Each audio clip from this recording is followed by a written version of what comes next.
Going a little bit early here.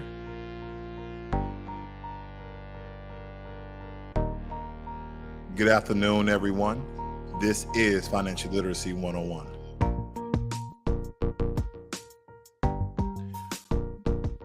What an exciting time in the market, and I'm referring to the housing market. So for quite some time, I've been telling you here in the past year or two that you guys should really keep your ears to the street, your eyes on the market. Whether it's time to buy a home or just hold your money and save your money.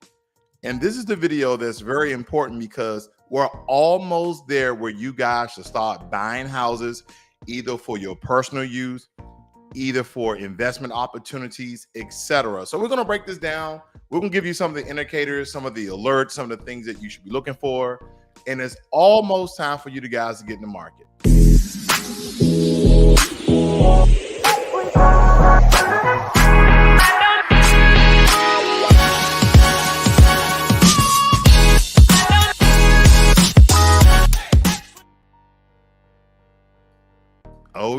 Oh yes, y'all. Who got the vibe? It's a tribe, y'all. Come around, y'all. No, I'm just kidding. Now let's talk about this money, family, because it's very, very important. The housing market, right? Do housing prices fall in a recession? Because they have literally basically said in many ways in one that we are in a recession. And home values tend to fall during a recession. So if you're searching for a home, you're likely to find homeowners who are willing to lower their asking price, homeowners doing short sales to get out from under their mortgages, etc. Here's another alerting indicator. What really happens to houses prices during a recession? I mean, because the main reason home prices are so inflated right now is because that the inventory is low and the demand is high. And that's mainly because people from California, Washington State, Oregon, New York are all moving to southern states like Arizona, Texas, Georgia, Florida. I don't know if anybody's moving to Alabama and Arkansas. God so help you. But nonetheless, people are moving from the West Coast and the North down to the South. So in the South, the housing market is extremely hot. And that is because the inventory is low and the demand is high. So if a recession were to hit, which I've called this a recession already, this could result in a lesser demand for these homes because I'm seeing neighborhoods all over North Texas, all over South Dallas, popping up out of the yin yang. And believe me, they're building these home communities where everything's inclusive. You have clubs and pools and activity centers.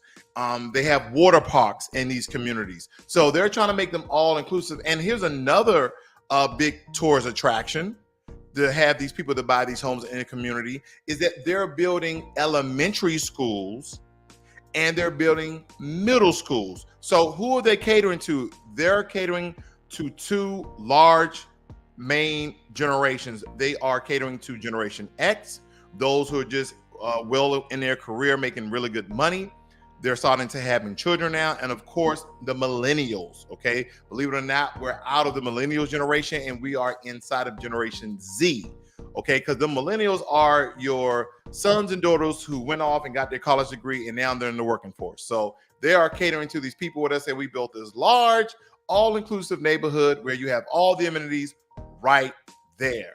So some of you are like, what are these signs that I should really be looking at the market?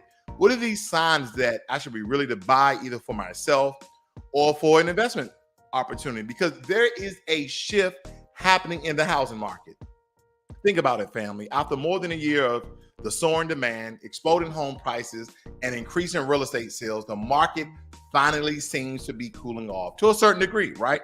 Because the housing market isn't crashing, but it is experiencing somewhat of a hangover as it comes down from what they would like to call an unsustainable high. I've seen reports on the U.S. News World Report, ABC, NBC, Fox Business, CNN Business, etc. I've seen them all over mass media, how now we have a high inventory of houses, but the demand is decreasing, okay?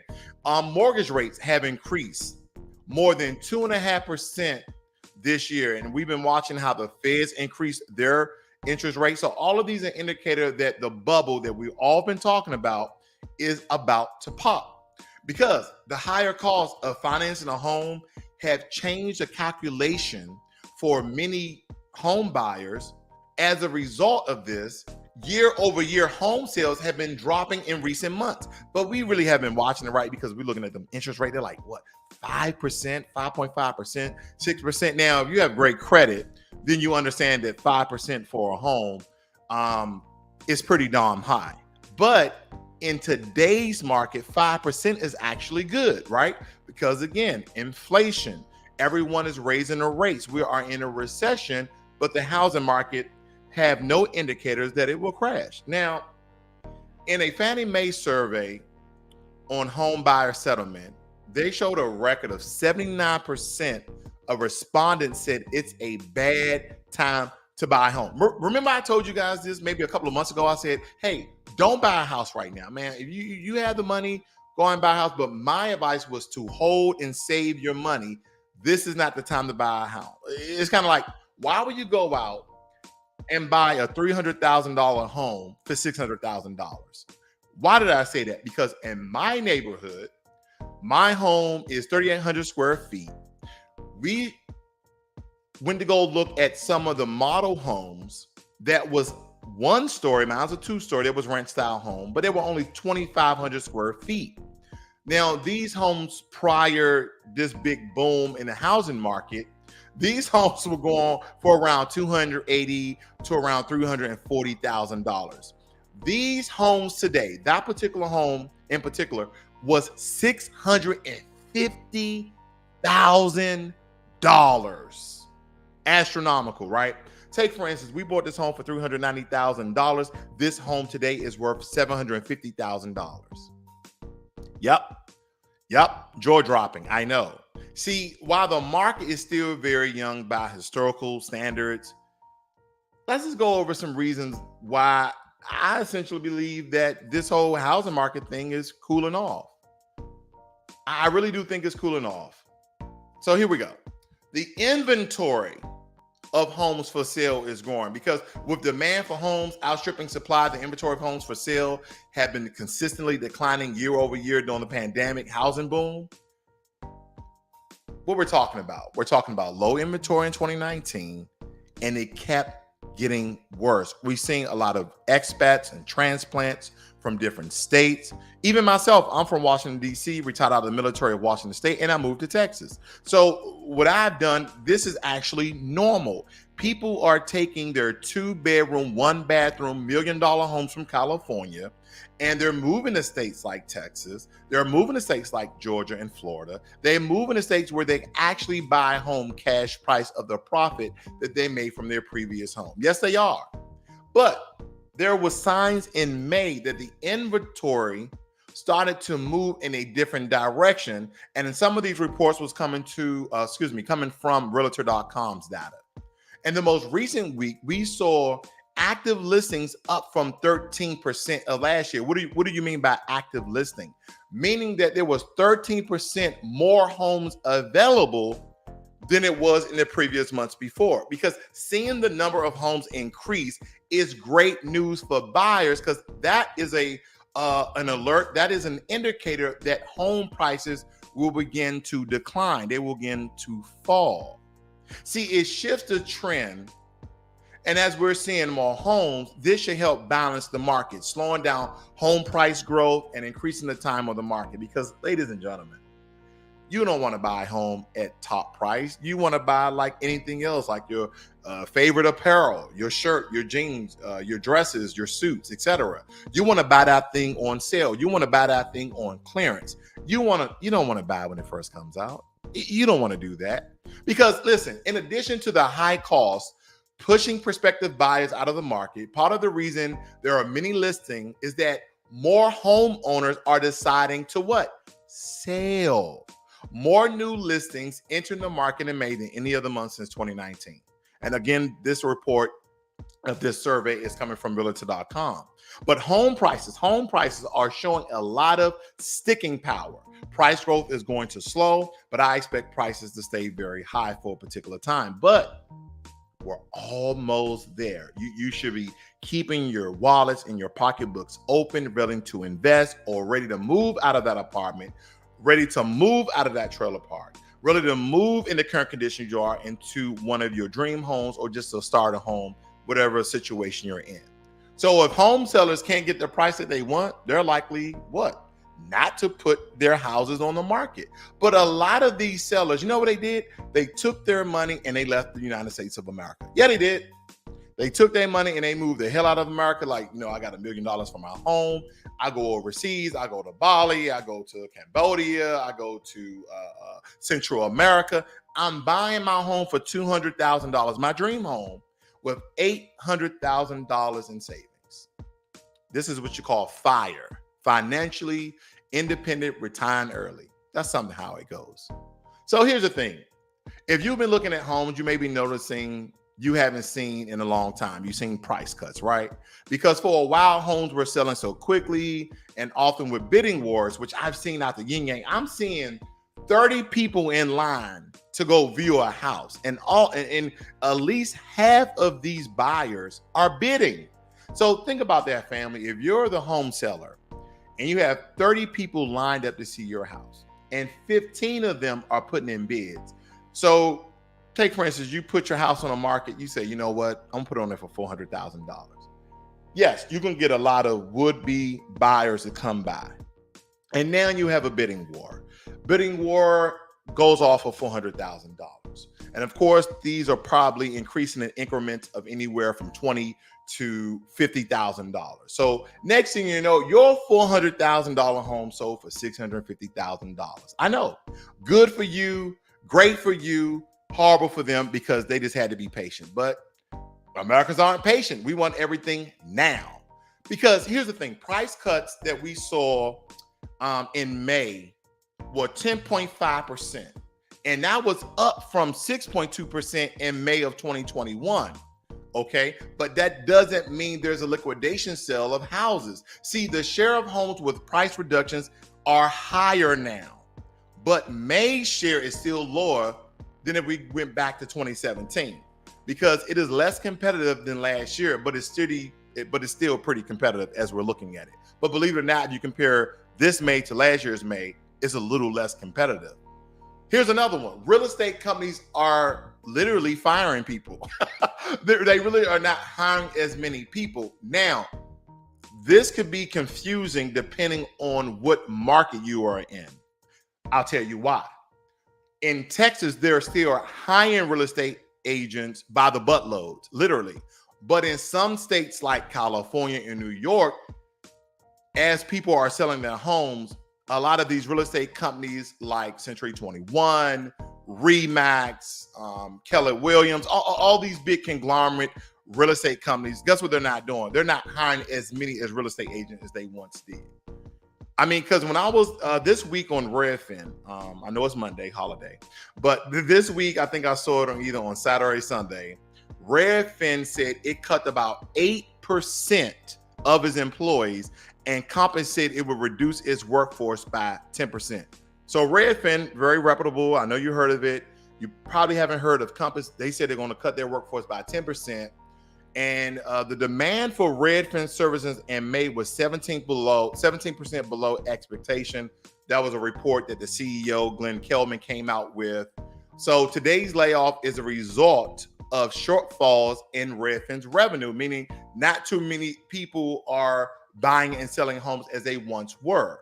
So when you look at this, just like the Compass report, Compass said 450 of its 4,500 employees will be cut. So 450 people will be out jobs. And this is due to the clear signals of slowing economic growth, according to a company statement.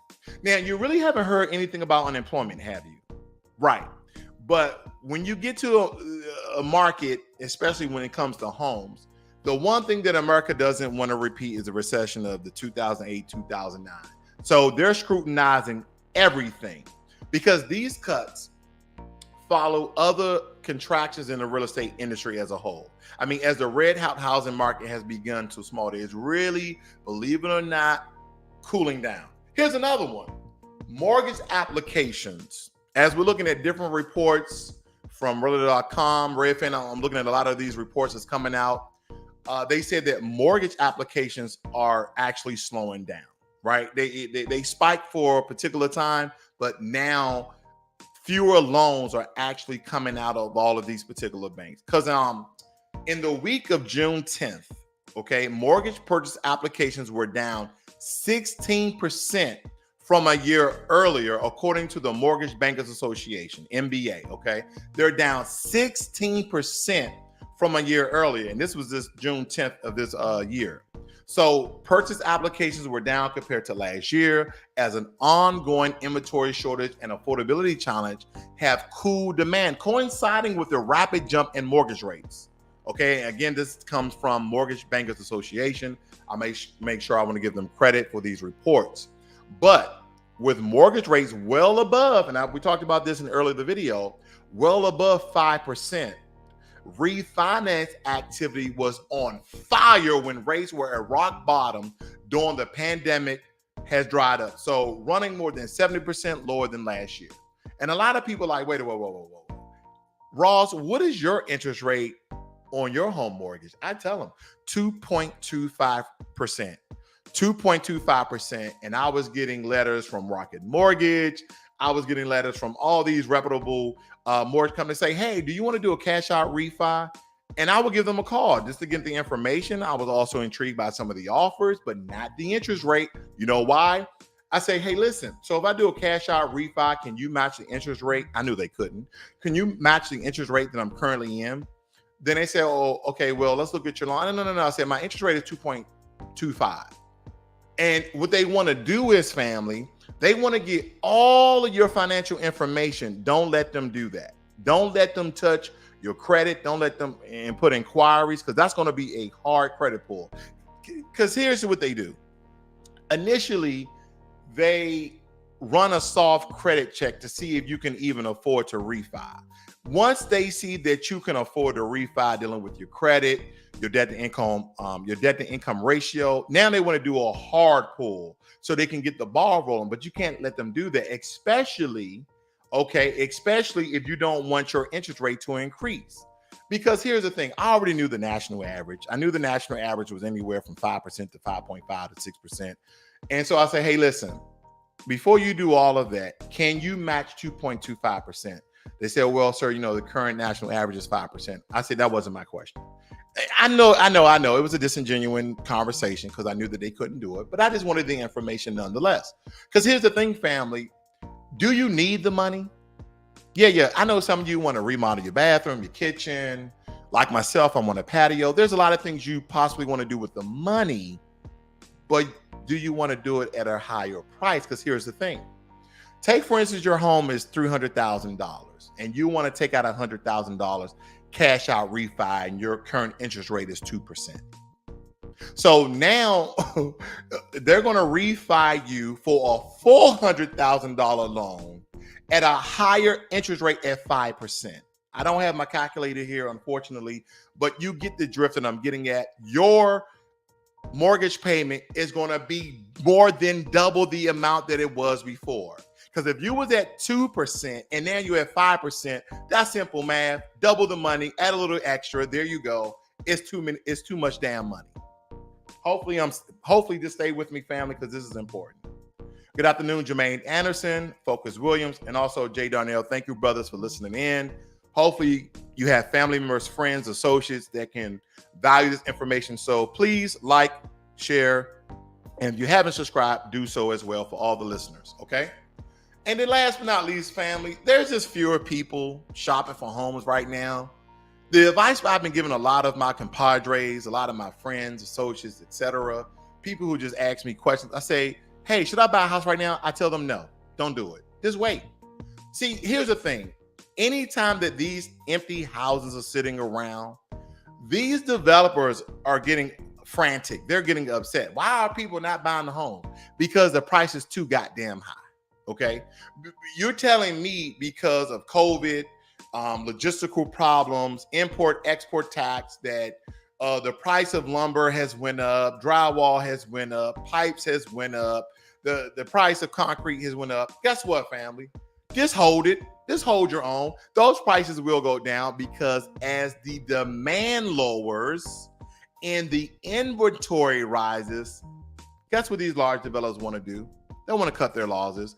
They at least want to make 5% profit. Because right now, these developers are making over 50% profit, if not 200% profit. So as their profit margins are decreasing, guess what they're going to start to do?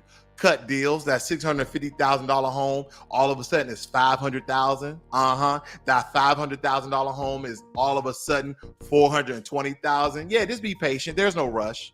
You will live in an apartment all your life. You live in a condo all your life. You live in a townhouse all your life. You live in a trailer park all your life. Just hold what you got. Just be patient. Just be patient. It's kind of like you're a kid and you ready to go to Six Flags and you're just in the back seat and you're jumping around and you're excited. Just take a nap. Just go to sleep on it, okay?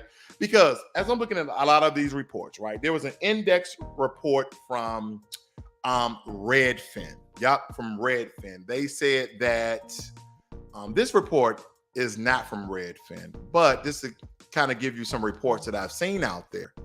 Now, this particular one is not from Redfin, but they said they assesses home buyers demand. They were assessing it. They said by measuring the requests for home tours and other home buying services from Redfin agents, that it was down 14% year over year during the next week ending on, I think, around June 12th. This was the 9th consecutive week of declines in their index. People are not buying homes at the same rate as they once were before. So if it wasn't for the surge in the mortgage rates, the housing market still will be in a boom right now, but the Feds increased the rates. Fannie Mae increased the rates. Conventional loan companies increased the rates. Credit unions increased the rates, okay? So the demand from home buyers was still extremely high as of February, but rates are making it really tough. Going from, my rate is 2.25%, but let's just say going from 3% to nearly 6% almost instantly has scared a lot of people out of the market. Yes, indeed, family. Yes, indeed. I told my buddy he sold his home and said, yeah, we're going to reap the profit and we're going to move into an apartment and wait a year. And I said, oh, okay. And it was a home they said they didn't really want in the first place. But now they have to move into a home. They're inside of a higher interest rate. And now they have to spend $50,000 plus to make the home their own. They got to remodel the kitchen, remodel the bathrooms. That's when the S, plural. And they want a patio, which their other home had. But nonetheless, you get the drift that I'm making here, family. Hopefully this has been educational and enlightening, especially for you guys who want to move into a home and thought you wasn't ready. Here's a note for you guys. We're almost there. It's almost time, and we're almost there for you to buy. I will try to do a video to kind of let you know the time frame and the time range that I think you guys should buy at home. But right now, this is not the time. The Fed has increased their rates. Fannie Mae has increased their rates. Rates are up above the board, but the demand for homes has decreased. According to reports by Realtor.com as well as Redfin, all of these alerts and indicators in the market, it's not just the time, but we're really close. So hold your on, be patient, and save your money. If you guys are not understand what extreme saving is, it is time. Don't go out to eat. Do activities at the home. Try not to drive your car. Save, save, save. Because I want you guys to live your best life. And I want you to have whatever you believe your dream home to be, or just an investment property. It doesn't matter. Just hold what you got. Be patient. And we're almost there, where a lot of these home prices that increased almost tenfold will start to decline. And boy, they're going to be doing a damn fire sale. These homes going to be on clearance. I can't wait. I'm chopping my chops. I'm looking at my wallet, and my wife is ready. Congratulations to my wife. She got a real estate license. So that's my real estate agent. Damn right, baby. You my real estate agent. So now she can go and buy some homes. So ladies and gentlemen, this is Financial Literacy 101. learn money, and be inspired. You guys have a great and wonderful day. I see you on the next one. Peace.